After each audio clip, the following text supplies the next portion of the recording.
Guardians of the Galaxy Volume 3.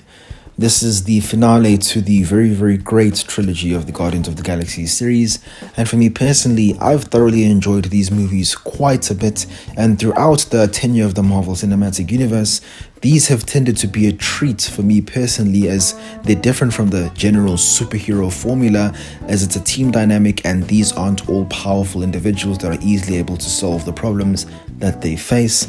And not only that, but they follow a different formula, is the style in which they follow, and James Gunn has a very unique and wholesome storytelling side that you can really enjoy, and in terms of humor, comedy and all of that, and a little bit of sadness and deepness, he is able to execute that in every single one of the movies that he does.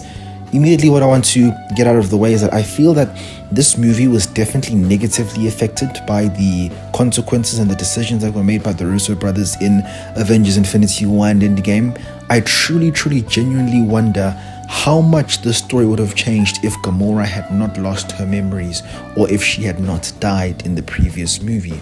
I think it definitely made the end of this trilogy a lot weaker, and I think that's part of the reason James Gunn actually chose to put far more focus on Rocket the Raccoon here in this movie and to follow his backstory, because I'll be honest with you, while this was supposed to be the trilogy and the finale to the entire Guardians of the Galaxy's verse, this definitely seems to be much more Rocket's movie than anything else. I think that's okay.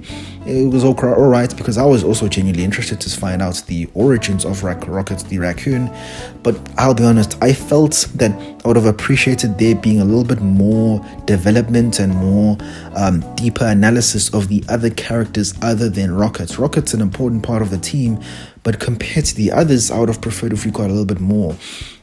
Let me give you guys an example to show you guys what I mean. Peter Quill, Star-Lord. He has had zero character development from the first movie to the end movie. I'd say the difference is that he just got some new friends, but he's essentially still the same person from the very first movie to the last one. Now, the other characters throughout the movies have definitely changed, and some have improved and some have changed and some have regressed, but I'd prefer some sort of change than nothing at all. Let's consider Gamora, the one that died, the Gamora that died. Over time, as she became friends with Peter Quill, she grew attached to this family. She had a family dynamic, she had a lover, and she became a genuinely kind person by the end of it all. Let's consider Drax. Drax was just a violent person who had wanted nothing else but to defeat Thanos for killing his family and, of course, more importantly, his daughter. Over time, he became also much kinder. He's still kind of the same person, but he's no longer angry all the time, and the difference is that he's more so a comedic value character, and he definitely usually doesn't have much of anything to say or good to say. In that sense, he definitely did change, as he no longer had a purpose, but I'd honestly say his character regressed over the movies, as he's pretty much just an idiot who's there for comedic value and comedic relief. Groot, on the other hand, he didn't really improve, as there's not so much development that you can have with someone who is a tree. But he went through changes, as in the second movie we had Baby Groot, who was cute and a cool character, and we had the return of actual Groot as he aged and became big and stronger again, so that was okay. And Mantis in this movie actually made some progress, as in Guardians Volume 2 we met her and she was able to eventually abandon ego, and in this movie she was able to finally find her confidence. If we consider Peter Quill in all of these situations, I'd say the only thing that changed with him is that he acknowledged Yondu as his father, as an individual who genuinely loved and cared for him. But in terms of character, that didn't change who he was. He just had more appreciation for one person, which was Yondu. But everybody else, it didn't really change in this movie. The focus was definitely on saving Rocket, but there was no real character development for Peter Quill. Nebula as well also had a similar experience as Gamora, as she became a genuinely kind person by the end of it all. Peter Quill is still the same guy that we have in this first movie of Guardians of the Galaxy. He didn't change, progress, or anything really happened to him. And I genuinely think that's a problem. Having an entire trilogy and having no character progression, having no character change, which means all the events that Star-Lord essentially experienced has not impacted him in any way. Instead, it was more so frustrating to see Peter Quill being depressed and all of these things, his inability to show stoicism, his inability to keep things together, and him constantly referring and wanting Gamora to become someone that she no longer was.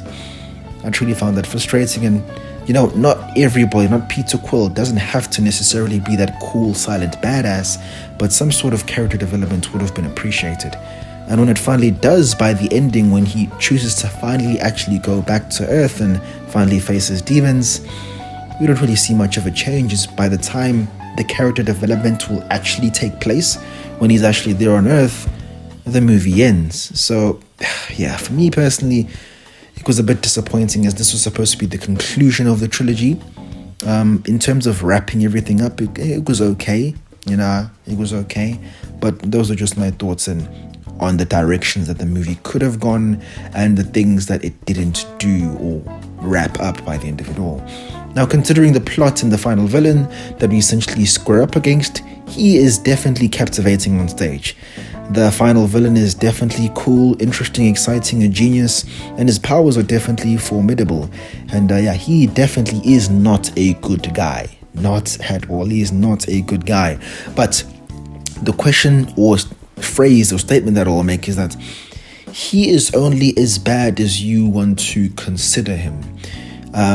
It can be a bit interesting if we're talking about this from a moral perspective, because they are lesser creatures. For example, Rocket is a lesser creature who was essentially, his intelligence had been raised up.